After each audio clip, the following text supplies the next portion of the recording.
En su columna de hoy domingo y a través de sus redes sociales, el expresidente Uribe volvió a lanzar fuertes críticas acerca de este desgobierno de Gustavo Petro y lo volvió a acusar de haber entregado este país al narcoterrorismo. Además, dice el expresidente que desde la llegada de Juan Manuel Santos hace 14 años el país fue cayendo en un barranco y con la toma del poder de Petro hace casi 2 años la situación aún es más complicada, pues hoy en día las reformas de este gobierno, la inseguridad y la corrupción que todos los días le estallan en la cara a este gobierno con un nuevo escándalo están dejando a este país al borde del colapso y a este corrupto gobierno en cabeza de Gustavo Petro como el peor de la historia. Escuchemos a continuación lo que dijo muy acertadamente el expresidente Uribe en la mañana de hoy.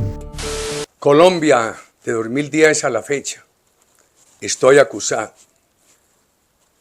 En 2010 el país no estaba perfecto, pero había mejorado, teníamos menos violencia, los ciudadanos tenían esperanzas en la seguridad, había disminuido muchísimo el narcoterrorismo, crecía la economía, había confianza, se disminuía la pobreza, también el tamaño del Estado, había austeridad.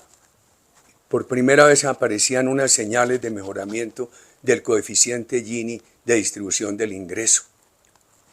En los 2 primeros años del gobierno Santos, los resultados fueron buenos, pero es que además tenía otro elemento favorable en la herencia. Habíamos superado la crisis de la economía internacional gracias a la confianza que había en Colombia. Santos llegó a tener el récord de 42.000, 48.000 hectáreas de droga, una cifra sumamente baja. Sin embargo, dijo que estábamos perdiendo la guerra contra la droga. Se inventó la palabra guerra e hizo ese acuerdo con la FARC. Entonces, Santos se enfermó con el éxito. Prefirió el acuerdo con la FARC y nos subimos a 220.000 hectáreas de droga en los años que restaron de su gobierno, en los años que siguieron de su gobierno. Llenó al país de impuestos, de burocracia, de mermelada, estímulo a la corrupción. Pararon la economía, crecieron enormemente la burocracia del Estado. Por favor, afectaron las Fuerzas Armadas con la JEP. Nivelaron, desconociendo la historia, a nuestros soldados con los terroristas.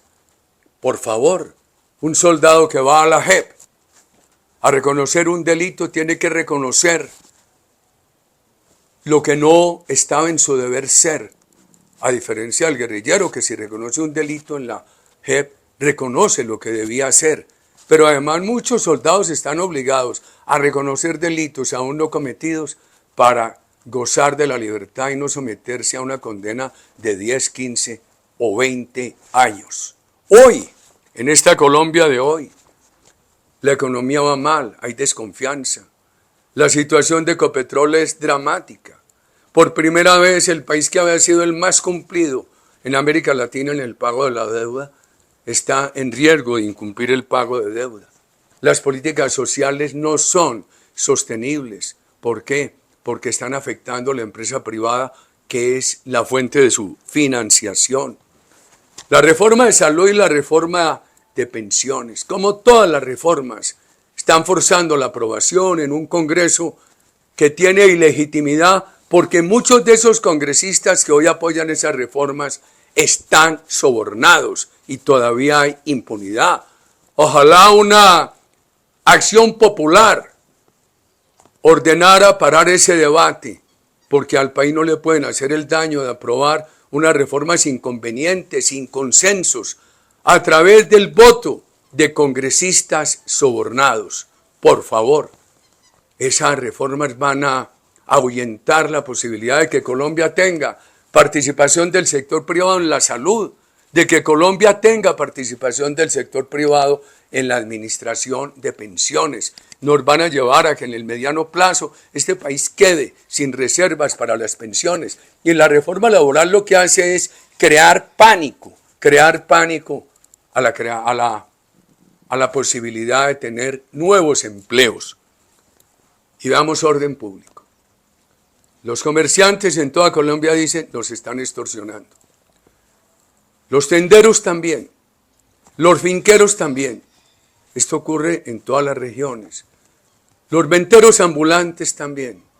Una extorsión generalizada. Y muchos ciudadanos dicen, hemos llamado al ejército, a la policía, y nos dicen que el gobierno no les permite acudir a sitios donde los ciudadanos piden el apoyo de las Fuerzas Armadas.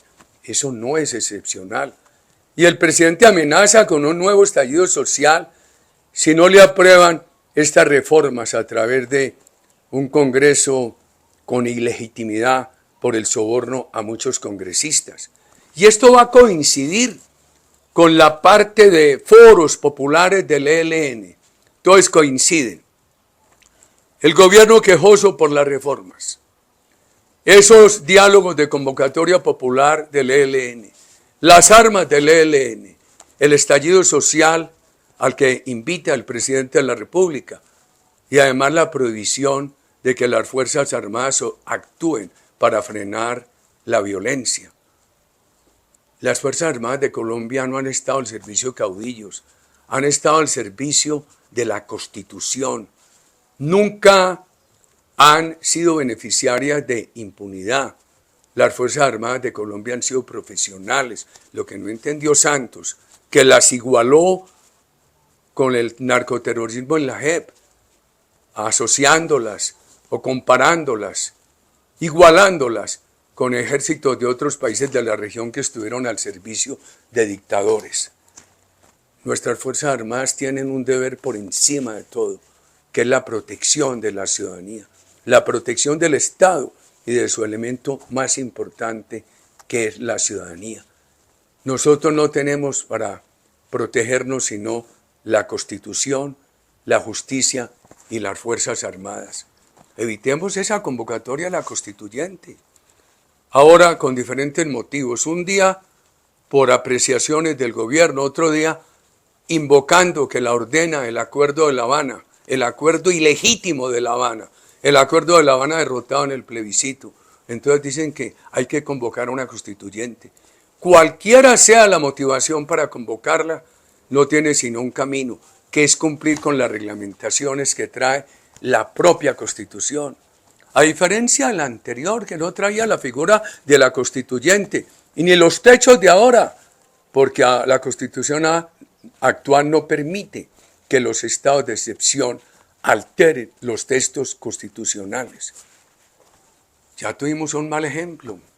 Santos hizo todas las trampas y bajaron el umbral del plebiscito del 50 al 13%.